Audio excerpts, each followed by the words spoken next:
नमस्कार दोस्तों, तो मेरे चैनल में आप सभी का स्वागत है। बहुत ही प्यारा सा देवरानी जेठानी का नोक झोंक होली गीत है। कैसा लगेगा कमेंट में बताइएगा। इस गीत को अगर आप पूरा सुनेंगे आपको बहुत ही मजा आएगा। तो देखिए कैसे नोक झोंक होता है देवरानी जेठानी में, चिप्स को लेकर, पापड़ को लेकर और गुजिया को लेकर। तो चलिए सुनाते हैं। और ये होली में स्वाभाविक बात है जेठानी देवरानी में, तो आप सब देखेंगे इस पे बहुत अच्छे अच्छे रील भी सेट होंगे। आप लोग इस गाने को पूरा सुनिएगा, आप लोगों को बहुत ही अच्छा शॉट मिलने वाला है और लॉन्ग भी आप लोग इस पे रील बनाएंगे तो बहुत ही वायरल जाएगा, क्योंकि होली का मौसम भी आ रहा है। होली में जेठनी करई परेशान, होली में जेठनी करई परेशान, होली में जेठनी करई परेशान, होली में जेठनी करई परेशान।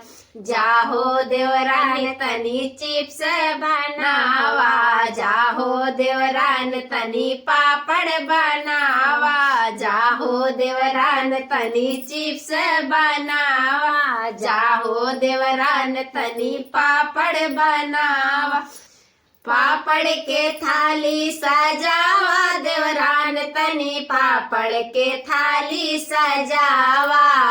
होली में जेठनी करई परेशान, होली में जेठनी करई परेशान। जाहो देवरान तनी मैदा लगावा, जाहो देवरान तनी मुजिया बनावा, जाहो देवरान तनी मैदा लगावा, जाहो देवरान तनी गुजिया बनावा। गुजिया के थाली सजावा देवरान तनी गुजिया के थाली सजावा। होली में जेठनी करई परेशान, होली में जेठनी करई परेशान।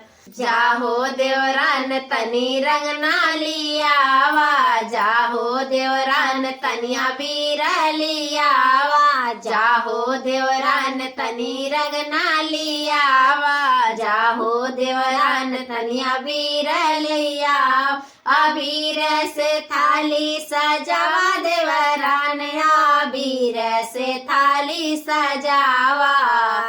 अरे होली में जेठनी करई परेशान, होली में जेठनी करई परेशान।